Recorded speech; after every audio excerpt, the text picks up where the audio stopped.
años come sus cereales con zumo de naranja y me pone triste.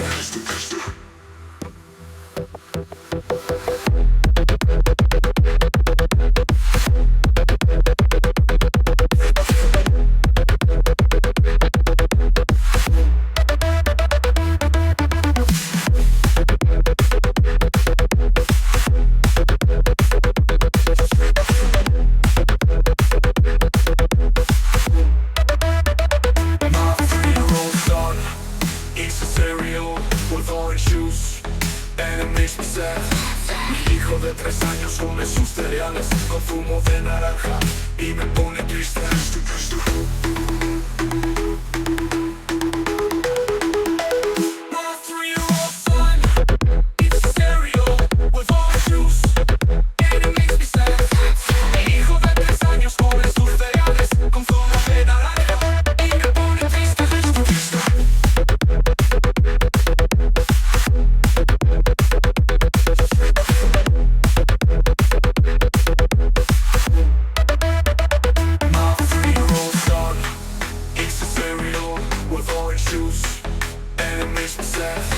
Mi hijo de 3 años come sus cereales con zumo de naranja y me pone triste.